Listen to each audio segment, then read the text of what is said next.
Study IQ IAS, अब तैयारी हुई अफोर्डेबल।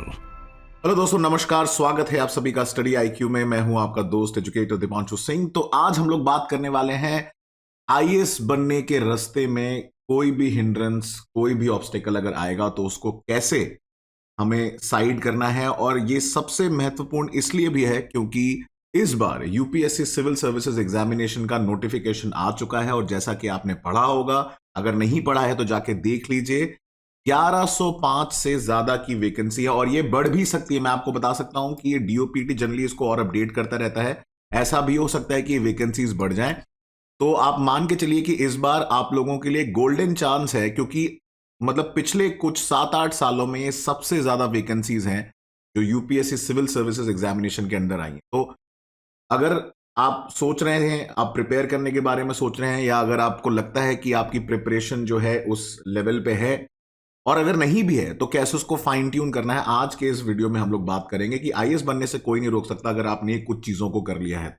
तो आज का वीडियो इसीलिए डेडिकेटेड है। तो अगर आप चाहते हैं कि आपके डेस्क पे भी ऐसा ही फ्लैग रहे भारत का, उसके साथ साथ आईएएस का फ्लैग रहे, और ये अशोक जो स्तंभ और चक्र आपके डेस्क पे रहे, तो कुछ तो आपको करना पड़ेगा इस एग्जामिनेशन को क्लियर करने के लिए। वो क्या है उसके बारे में बात करेंगे। सिमिलरली अगर आप चाहते हैं कि आपके पास भी ऐसा ही रॉब रुतबा हो, और सबसे इंपॉर्टेंट है कि आपके पास ये पावर हो कि आप आम लोगों की जिंदगी में कुछ चेंजेस ला पाएं, कुछ ऐसा काम कर पाएं जिससे आपको लोग जिंदगी भर सालों साल याद रखें, तो district collector and district magistrate one of the most important position होती है उसके लिए। तो उसके लिए भी आपको इस बार कुछ करना पड़ेगा। वो क्या करना पड़ेगा उसके बारे में हम लोग आज के इस वीडियो में बात करने वाले हैं। And this is presented to you by study IQ। तो स्टडी IQ पे हम लोग ऐसा क्या कर रहे हैं वो अब मैं आपको बताने वाला हूं। तो पहली चीज, वैकेंसीज की बात कर लेते हैं। 2023 का नोटिफिकेशन में अगर आप देखेंगे, लास्ट 7 सालों में, पिछले 7 वर्षों में सबसे ज्यादा वैकेंसीज इशू की गई हैं। 2023-24 में 1105 वैकेंसी है, पिछले साल 1011 थी, 712, 796, 927, लगभग 1209 वैकेंसी 2016-17 में आई थी। और अभी तक की हाईएस्ट जो हमने देखी है कुछ सालों में, वो था ईरा सिंघल मैडम का जो बैच था, जिसमें 2014-15 में 1364 वैकेंसीज, मतलब बहुत कम प्रोबेबिलिटी है कि इतनी आए। बट आपने देखा होगा जो हमारे मिनिस्टर साहब जितेंद्र सिंह जी, उन्होंने कई बार लोकसभा राज्यसभा में रिप्लाई दिया है कि देयर इज अ शॉर्टफॉल, और वैकेंसी जो है काफी ज्यादा है, शॉर्टेज है आईएएस एंड आईपीएस ऑफिसर्स की। और सरकार कोशिश कर रही है कि हम इसको बढ़ा सकें, बट ज्यादा बढ़ाने में क्या है कि फिर डाइल्यूशन का भी रिस्क हो जाता है। और साथ साथ आप देखेंगे जो क्वालिटी ऑफ सिविल सर्वेंट्स है वो भी एक ओवरस्ट्रेच हो जाती है। प्लस आपको पता है ट्रेनिंग इंस्टीट्यूट्स हैं, लबासना की अपनी कैपेसिटी है, एनपीए की अपनी कैपेसिटी है, सिमिलरली जो NACN है उसकी अपनी है, NADT की अपनी कैपेसिटी है। उस पॉइंट ऑफ व्यू से देखें वो क्वालिटी इफेक्ट ना हो, इसलिए ज्यादा को भी रिक्रूट नहीं कर सकते। बट बहरहाल 1105 is one of the highest. तो सिंपल फंडा है कि जितनी वैकेंसीज होती हैं उसका 13 टाइम्स जो है आपका प्रीलिम्स में लोगों का सिलेक्शन होता है। तो अगर पिछले साल अगर आप देखेंगे कुछ ऑड, मतलब आप देखें लगभग 10,000 से 10,500 लोगों का सिलेक्शन हुआ था प्रीलिम्स के बाद, और फाइनली कुछ लोगों ने मेंस दिया, लेकिन फिर भी वो बहुत ज्यादा था, क्योंकि अगर आप देखेंगे तो लगभग 12-13 हजार लोगों को लिया था बिकॉज ऑफ 1011 वैकेंसीज। इस बार थोड़ा और बढ़ जाएगा, क्योंकि अगर आप इसको 13 टाइम्स करेंगे तो मैं मान के चल रहा हूं कि 14,000 लोग इस बार प्रीलिम्स तो देंगे ही देंगे। तो आप देखिए, एक बार आप प्रीलिम्स देते हैं, उसके बाद जो लोग मेंस दे रहे हैं ना, मेंस जो लोग दे रहे हैं उन सबका जो लेवल ऑफ प्रिपरेशन है वो ऑलमोस्ट सिमिलर ही होता है। डिफरेंस सिर्फ ये आता है कि आप अपने आंसर राइटिंग कैसे कर रहे हैं, कैसे आप अपनी स्ट्रैटेजीज बना रहे हैं, वो सबसे ज्यादा इंपॉर्टेंट चीज है। तो बहुत ही गोल्डन अपॉर्चुनिटी, बहुत ही बेहतरीन अपॉर्चुनिटी आप सभी लोगों के सामने इसको कैपिटलाइज करने की। और साथ साथ मैं ये भी बताना चाहता हूं, जो इंडियन रेलवे की सर्विस मैनेजमेंट सर्विस का नोटिफिकेशन आया था, उसको भी पिछला जो गैजेट नोटिफिकेशन उसको कैंसिल कर दिया गया है। और इंडियन रेलवे की जितनी भी सर्विसेज है, IRTS, IRAS, IRPS, इन सब का रिक्रूटमेंट अगर आप देखेंगे, ग्रुप ए जो है वो सिविल सर्विसेज एग्जामिनेशन के थ्रू ही होगा, और इसको कैंसिल कर दिया गया है। पहले 2022 के हिसाब से ये होने वाला था, but now it will be through the civil services examination 2023।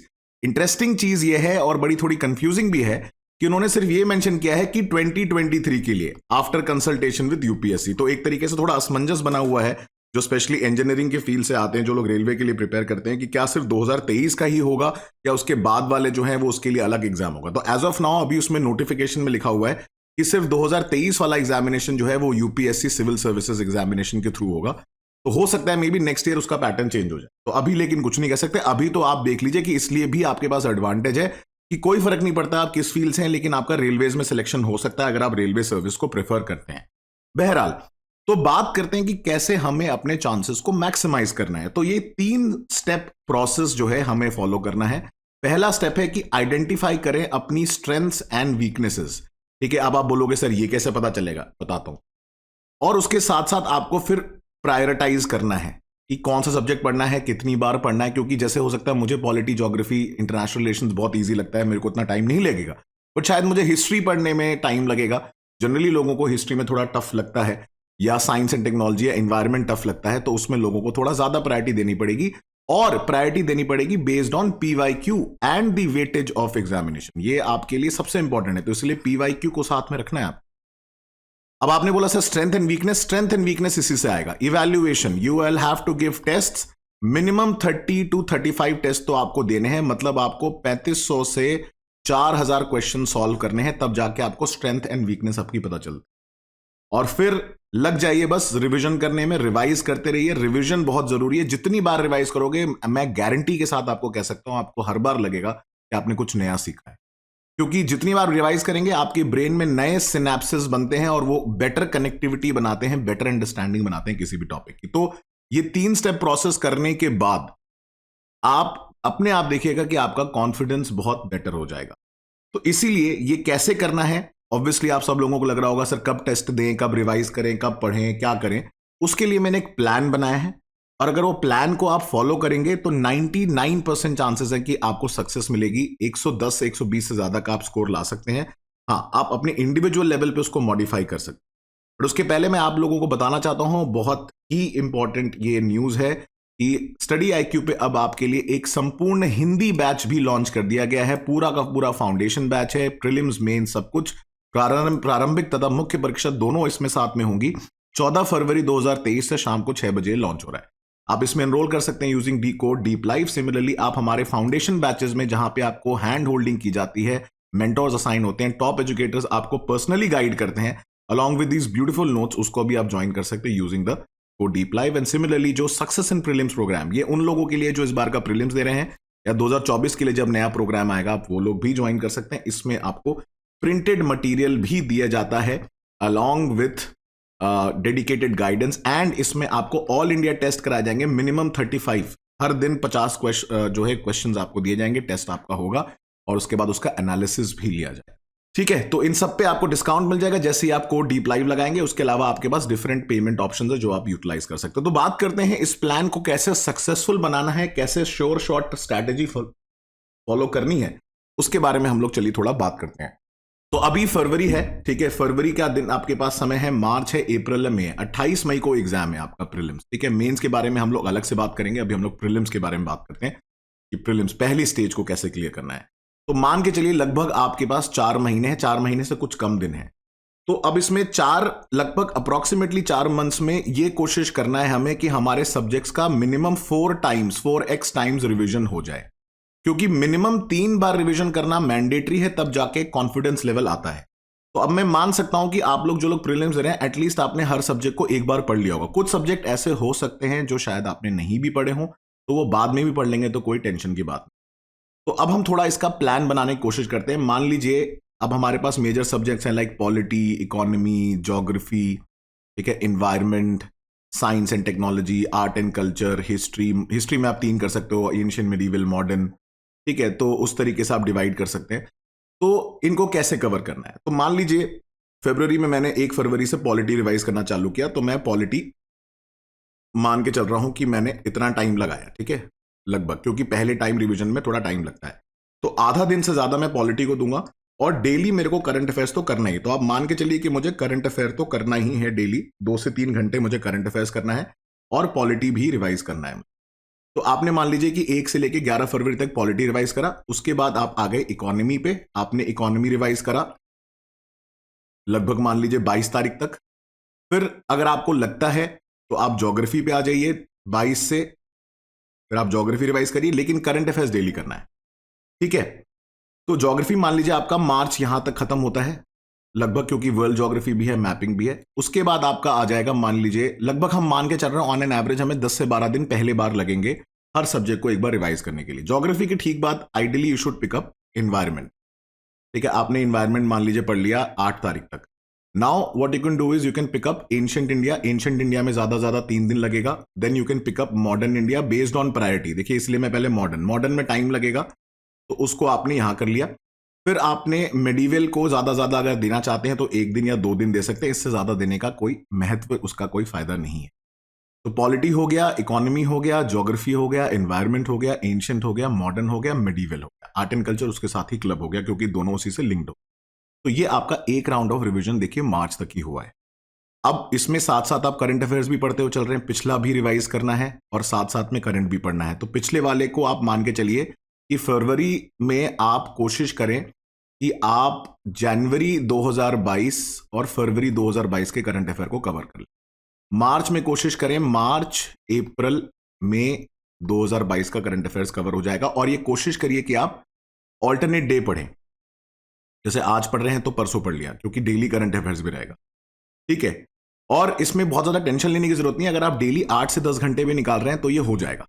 ठीक है, उसके बाद आप मान लीजिए साइंस एंड टेक करा आपने, तो साइंस एंड टेक आपका मान लीजिए 4 दिन हो गया। 23 मार्च तक आपका ऑलमोस्ट हर सब्जेक्ट का एक तरीके से polity, economy, geography, environment, science and tech, IR में मान के चल रहा हूं कि ज्योग्राफी और जियोपॉलिटिक्स से लिंक्ड है, तो वो उसी से रिलेटेड ही सवाल आते हैं, मतलब वो करंट अफेयर्स का ही पोर्शन वहां पे आ जाता है। तो वो हमने यहां पे कर लिया। अब टेस्ट कब देना है, और कुछ लोगों को देखिए सबसे बड़ा कंसर्न होता है कि सीसैट कैसे करना है, उसके बारे में भी बात करेंगे। तो टेस्ट आप कोशिश करें कि हर सैटरडे दें आप। ठीक है, ये सैटरडे जो है आपका हर सैटरडे, अभी आप फरवरी मार्च में तो ये हो गए 8, तो यहां हो गए कम से कम, जैसे मैंने आपको बताया 30 टेस्ट तो देने हैं। तो आपको अप्रैल मई में थोड़े टेस्ट की फ्रीक्वेंसी को बढ़ाना पड़ेगा। अप्रैल में कोशिश करना है कि हर हफ्ते कम से कम 2 टेस्ट दो आप। ठीक है, तो कम से कम 8 से 10 टेस्ट तो आपको वहीं देने हैं अप्रैल में, क्योंकि टेस्ट देने के बाद रिवीजन भी करना है। अभी मेरी प्रायोरिटी ये है कि आप रिवीजन करें, साथ साथ टेस्ट भी दें, बैलेंस बना के चलना है फरवरी और मार्च में। फिर अभी आप मान लीजिए आपका रिवीजन हो गया, now your polity second round revision will start. ठीक है, अगेन कहा मार्च के एंड के बाद। तो आपका अब अगली बार जब आप रिवाइज करोगे तब आपको 10-12 दिन नहीं लगेंगे। अब सेकेंड टाइम रिवीजन में you will save around 3 to 4 days। तो अब सेकेंड टाइम जब आप पॉलिटी रिवाइज करेंगे तो आपको ऑलमोस्ट मुश्किल से मुश्किल 7 दिन लगेंगे, 7 days। सिमिलरली इकोनॉमी में हो सकता है कि आपको 6 दिन लगे। तो यही स्ट्रैटेजी जब आप फॉलो करेंगे तो आप देखेंगे कि अप्रैल आते आते, ठीक है, आपका पॉलिटी जो है यहां खत्म हो जाएगा, इकोनॉमी मान लीजिए कि आपका यहां पे खत्म हो गया, एनवायरमेंट या ज्योग्राफी जो मान लीजिए आपका यहां खत्म हो जाएगा, एनवायरमेंट यहां पे खत्म हो जाएगा। और फिर आप उसके बाद मॉडर्न हिस्ट्री को पहले प्रेफरेंस दें, फिर मिडिवल, एंशिएंट को आप क्लब कर सकते हैं। तो लगभग आप 22 अप्रैल तक मान के चलें कि एक और राउंड रिवीजन हो जाएगा। और क्योंकि आपको टेस्ट भी अब ज्यादा देना, तो मान लीजिए आपने एक टेस्ट सैटरडे को दिया, फिर अगला 4 तारीख को दिया, फिर 8 को दिया, फिर 11 को दिया, फिर 15 को दिया, फिर 18 को दिया, फिर 22 को दिया। तो 7 टेस्ट आपके लगभग 7 यहीं पे हो गए, ऐसे 8, 9, 10। तो 10 आपके टेस्ट हो गए, अप्रैल में आपने दे दिए, फुल मॉक की बात कर रहा हूं मैं। ठीक है, उसके अलावा आपने लगभग 8 यहां पे दे दिए थे, तो 18 टेस्ट तो आप ऑलरेडी दे चुके हो। अब ये आपके ऊपर है कि आप कितना और कर सकते हो। अगर आप चाहते हो, अगर आपकी प्रिपरेशन लेवल ऐसी है तो आप कोशिश कर सकते हैं कि आप मार्च में हो सकता है 4 के बजाय 6 दे दो, तो आपके कम से कम 20 टेस्ट यहां पे हो जाए।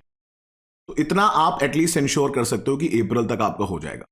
फिर पॉलिटी का सेकेंड राउंड रिवीजन हमारा हो चुका था, लगभग 23 अप्रैल तक आते आते पॉलिटी का आपका थर्ड राउंड रिवीजन भी चालू हो जाएगा। अब पहले 7 दिन लगे थे, अब हो सकता है वो 5 दिन में हो जाए। 2 दिन आप यहां पे सेव करोगे, और ऐसा होगा अगर आप डेडिकेटेडली करोगे।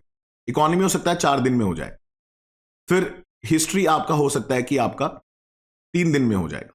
ठीक है, ज्योग्राफी एनवायरमेंट में थोड़ा टाइम लग सकता है, बिकॉज इसमें करंट अफेयर्स में टाइम लगेगा, तो ये चीज है। तो आपका एग्जाम 28 मई तक है, 28 मई को है। तो उसके पहले कुछ सब्जेक्ट ऐसे होंगे जिनका 4 टाइम्स आप रिवीजन कर सकते हो, और कोशिश ये करें जो आपके सब्जेक्ट स्ट्रेंथ हैं, ठीक है, जैसे पॉलिटी, ज्योग्राफी, इनको ज्यादा रिवाइज करें, क्योंकि यहां पे क्वेश्चन भी ज्यादा आते हैं और इनमें नंबर स्कोर करने के चांसेस भी ज्यादा होते हैं। और कुछ सब्जेक्ट ऐसा हो सकता है जिसको आप 3 बार ही रिवाइज कर पाओगे, तो उसमें कोई दिक्कत नहीं है। वो आपको, मैंने तभी बोला, ये आपको प्रायोरिटाइज करना है, आपको आइडेंटिफाई करना है कि किसमें आप कितना एफर्ट लगा सकते हो, सो 4x अगर आप देखेंगे पॉलिटी, ज्योग्राफी, इकोनॉमी में ज्यादा लगाएं, यहां पे हिस्ट्री, इन्वायरमेंट, ठीक है, करंट अफेयर्स पे कोशिश करें कि 3 बार रिवीजन अगर इसका हो। और मेरी एक बहुत इंपॉर्टेंट आप लोगों से एक रिक्वेस्ट है कि एग्जाम के एक हफ्ता पहले कोशिश करें कि ज्यादा टेस्ट ना लगाएं। कोशिश करें कि आप 21 मई से फोकस करें ओनली ऑन रिवीजन, क्योंकि टेस्ट लगाने में क्या होता है, अगर मान लीजिए टेस्ट पेपर थोड़ा डिफिकल्ट आ गया तो टेंशन हो जाती है, क्योंकि नंबर अगर कम आ गए। तो 21 मई टू 27 मई कोशिश करें कि सिर्फ आप रिवाइज करें और 27 मई को थोड़ा चिल करें। बाकी मैं एक और वीडियो लूंगा बिफोर एग्जामिनेशन आप लोगों को कुछ लास्ट मिनट टिप्स बताने के लिए। बट जनरली क्या है कि ये जो प्लान है बहुत अच्छे से काम करता है, मेरे लिए भी क्या है, आप लोगों के लिए भी करेगा और बहुत सारे टॉपर्स के लिए काम करता है। कुछ सब्जेक्ट आपके 4 बार रिवाइज हो जाएंगे, कुछ 3 बार हो जाएंगे, लेकिन हाँ आपको अपने ऑन योर टोज रहना पड़ेगा, आपको थोड़ा एफर्ट ज्यादा लगाना पड़ेगा। हो सकता है 8 से 10 घंटे से ज्यादा आपको स्ट्रेच करना पड़े, बट कोशिश करें कि 12 घंटे से ऊपर अभी ना जाए। हो सकता है अप्रैल में कोशिश कर सकते हैं आप इसके लिए।